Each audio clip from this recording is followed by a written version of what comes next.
آیا تھا کہ سب سے پہلے ہم نیت کریں گے۔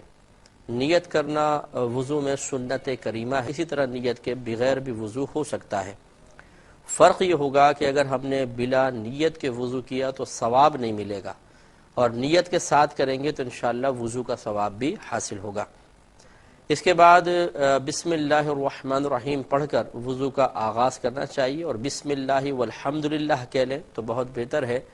کہ ایک حدیث کریمہ میں یہ آیا ہے کہ جو بسم اللہ والحمدللہ کہہ کر وضو کرتا ہے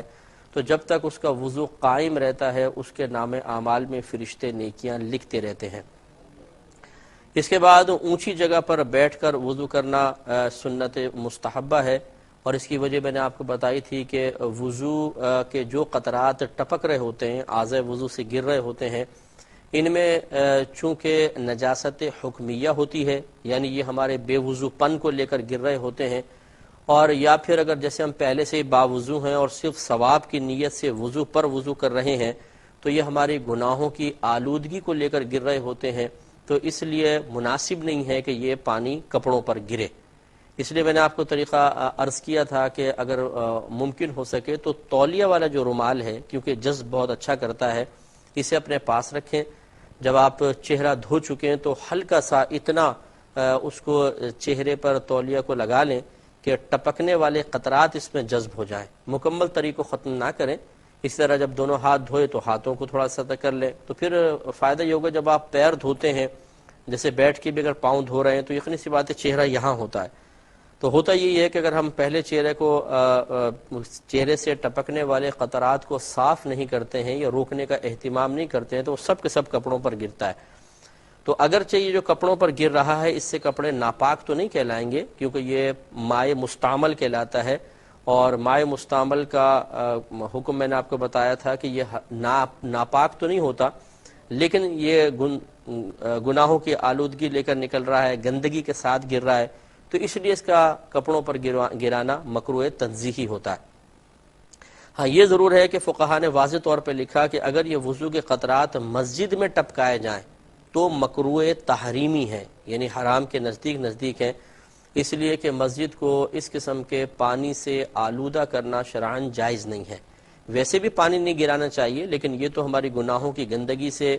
آلودہ پانی ہے یا پھر ہماری نجاست حکمیہ کو لے کر گر رہا ہے، اس لیے مسجد میں یہ پانی نہ گرایا جائے، یہ بہت ہی بہتر ہے۔ اس لیے اگر گرے گا تو یہ مکروہ تحریمی ہے۔ تو اس سے ہمارے وہ بھائی بھی درس حاصل کریں کہ جو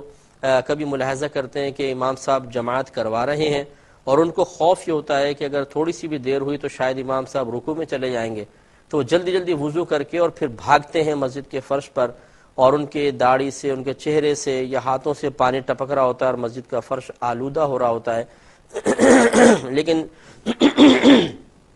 جماعت حاصل کرنے کا شوق اس گناہ کی راہ میں رکاوٹ نہیں بن پاتا اور وہ بھاگتے ہوئے مسجد کو آلودہ کرتے ہوئے نکل جاتے ہیں، یہ قطعاً غیر مناسب ہے، اس میں احتیاط کرنی چاہیے۔